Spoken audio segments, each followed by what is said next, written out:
Semuanya, kembali lagi di Daily Recheck Saham. Kali ini saya tertarik untuk membahas salah satu saham yang cukup viral belakangan ini, yaitu saham BTPS, Bank Syariah dari BTPN. Kenapa saya tertarik? Pertama, kita mulai dari makronya dulu. BTPS adalah tipe bank syariah yang kita tahu bahwa Indonesia adalah pemilik syariah terbesar, ya, karena memang hampir rata-rata penduduknya didominasi atau mayoritas adalah beragama Muslim. Yang tentunya pembiayaan mereka juga harus sesuai dengan ajaran Muslim, dan syariah adalah salah satu jalan untuk mendapatkan pembiayaan bagi umat Muslim. Oke, kita akan langsung bahas apakah investasi daripada BTPS ini cukup menjanjikan atau tidak.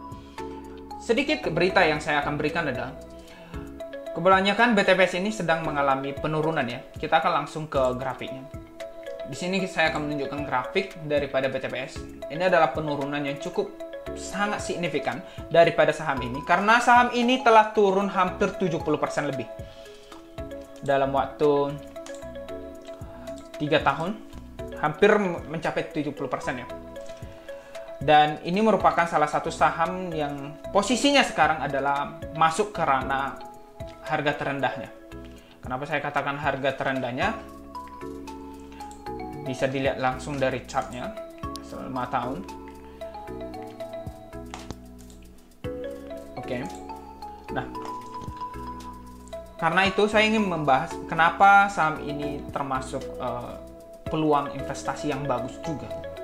Karena kita melihat daripada segi potensial dari saham BTPS. Oke, saya akan langsung masuk ke profil. BTPS ini berfokus pada satu proses pembiayaan mikro syariah. Kemudian juga memiliki cabang yang luas dan memiliki teknologi yang lumayan juga.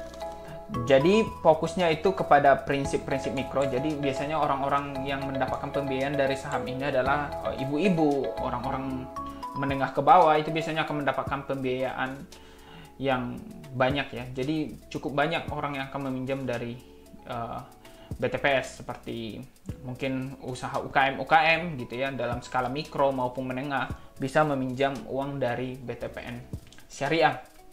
Karena memang dari segi sistem syariah itu berbeda dengan bank konvensional lainnya. Jadi pasti akan banyak meminta atau permintaan dari bank syariah.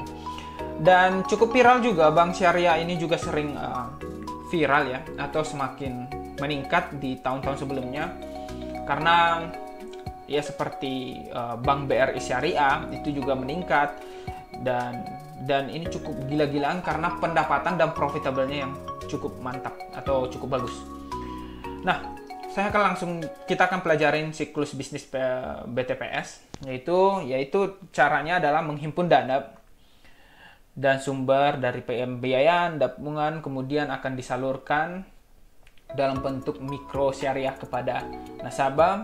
Kemudian pendapatan dan labanya dari pembiayaan fee base income menghasilkan laba yang optimal, ya, dari pembiayaan margin pembiayaan fee base-nya tersebut. Jadi misalnya saya akan buat pemisalan siklus yang dimana nanti ada nasabah yang simpan uang, bank BTPS sebagai bank akan menghimpun dana tersebut, kemudian akan disalurkan dalam bentuk pinjaman. Kemudian pinjaman ini tipenya itu syariah. Bagi beberapa teman yang belum tahu tentang konsep syariah, jadi syariah itu adalah seperti misalnya ada seseorang yang beli rumah dari bank. Nah, pembiayaan yang dilakukan oleh syariah biasanya dibelikan dulu rumahnya, kemudian akan diberikan langsung kepada permintaan si yang membeli rumah tersebut, dan kemudian si yang membeli rumah akan membayarkan pembayaran angsuran sekitar sesuai dengan jangka waktu yang telah ditetapkan dan kesepakatan terhadap bank tersebut. Seperti itu misalnya. Itu adalah prinsip-prinsip yang dilakukan daripada siklus daripada bisnis BTPS. Jadi dia akan menghimpun dana dari deposito, tabungan, dan lain sebagainya, dipinjamkan dan dilakukan pembiayaan terhadap biaya-biaya mikro, ya. Nah, sumber pendapatan BTPS itu adalah dari usaha mikro syariah. Kemudian juga dia memperoleh pendapatan dari layanan transaksinya. Kemudian juga dia memperoleh dari efisiensi ketika dia mampu menjaga marginnya yang optimal ya. Oke. Kita tahu bahwa prospek saham sebuah bank akan bertumbuh ketika pertumbuhan kinerjanya meningkat, profitabilitasnya meningkat, dan prospek positif seperti inovasi dan layanan-layanan yang diberikan cukup meningkat dan memberikan proyeksi positif bagi masa depan. Tapi apa yang menjadi masalah daripada BTPS ini adalah kita akan langsung masuk ke dalam laporan keuangannya. Karena sudah cukup banyak juga orang yang menganalisa dari ini ya.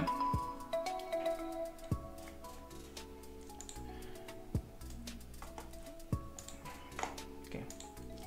Di sini saya akan langsung masuk ke rasio dari Bank BTPS, yaitu adanya CKPN yang dinaikkan ya. Ini CKPN-nya dinaikkan dari tahun 2022 dari 22 menjadi ke tahun 2023. Artinya apa? CKPN ini adalah salah satu bentuk perlindungan sebenarnya buat bank. Artinya CKPN ini dinaikkan oleh bank. Ini untuk menghadapi situasi di mana ada nasabah yang meminjam uang tetapi tidak bisa mengembalikannya. Artinya apa? Kondisi daripada BTPS sekarang ini itu mengalami adanya tingkat pengembalian yang rendah, yang menyebabkan dampaknya akan masuk kepada profitabilitas dari saham BTPN tersebut. Kemudian imbal hasilnya juga akan berkurang dan akan berdampak pada rasio-rasio keuangan lainnya. Oke, kita akan perhatiin di sini.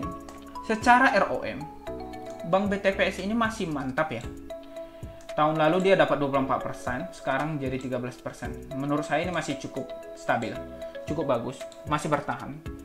Ya wajar aja kenapa ROE-nya menurun ya, karena tadi ada aset yang belum dibalikan. Itu juga kita bisa lihat dari BOPO-nya ya. Di sini. BOPO-nya meningkat jadi 76%, tahun lalu 58%. Ini menjadi pertanda buruk yang menyebabkan kinerja saham BTPS tadi sesuai grafik menurun. Ya wajar saja karena beban operasionalnya sendiri meningkat.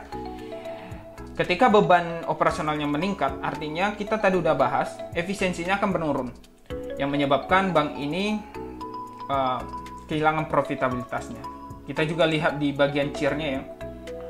Di sini ada cukup meningkat. Nah, ini sebenarnya nggak bisa ya, karena ini CIR ini adalah membandingkan antara beban operasional dibandingkan dengan pendapatannya. Harusnya CIR-nya semakin rendah itu semakin baik, tapi kali ini CIR-nya semakin meningkat ya karena memang bebannya sendiri sudah meningkat, wajar saja. Nah, ini kita lihat dari CKPN-nya saja.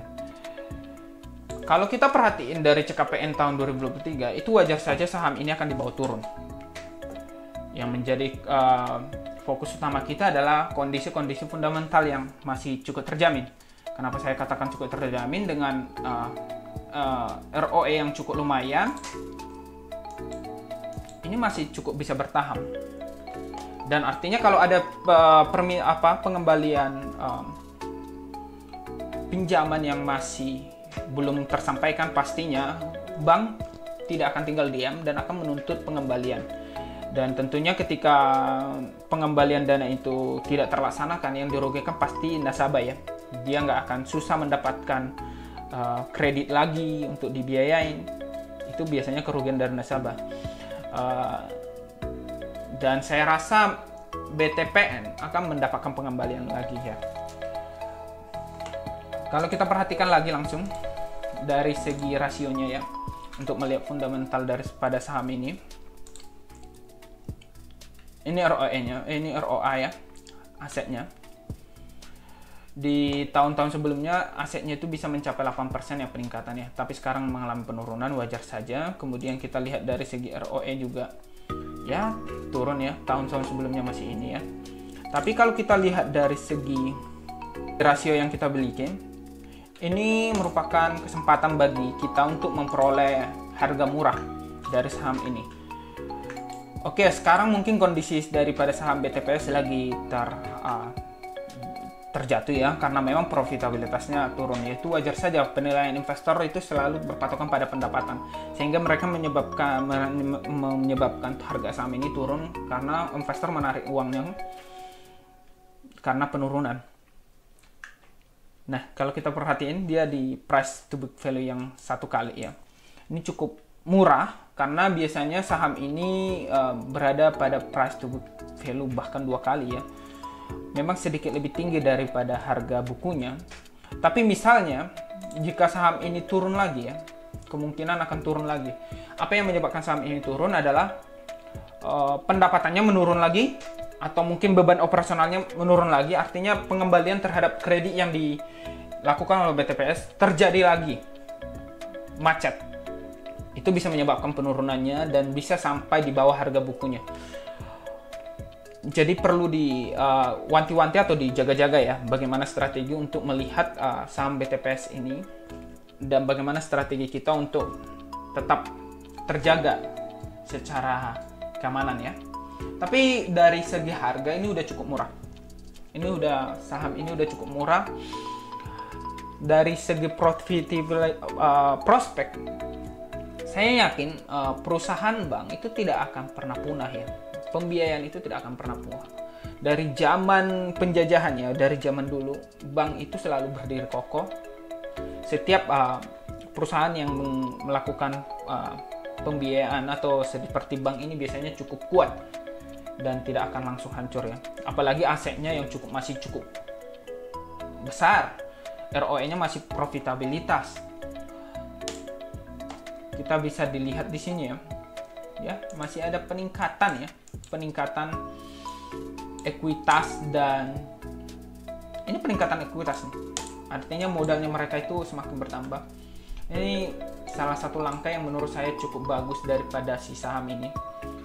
Di perusahaan ini adanya keinginan untuk meningkatkan lebih. Ini dari segi data yang sudah kita cek di laporan ini ya. Sebentar, kita akan lihat.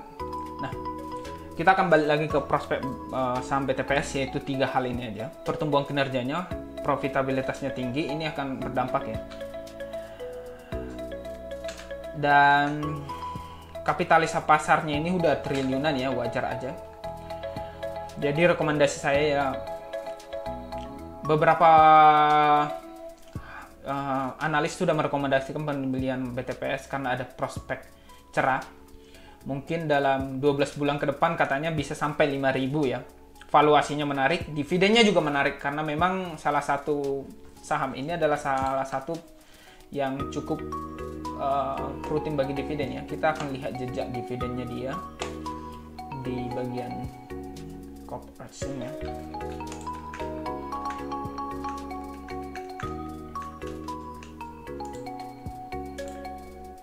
Nah, ini dia pembagian dividen terus ya, 2024 ya, jadi cukup rutin. Saya rasa ini jadi cukup bagus untuk menarik. Demikian informasi yang saya berikan tentang saham BTPS. Semoga ini bermanfaat teman-teman, dan semoga kita bisa mempunyai strategi baru untuk mendapatkan peluang dari saham BTPS ini. Terima kasih.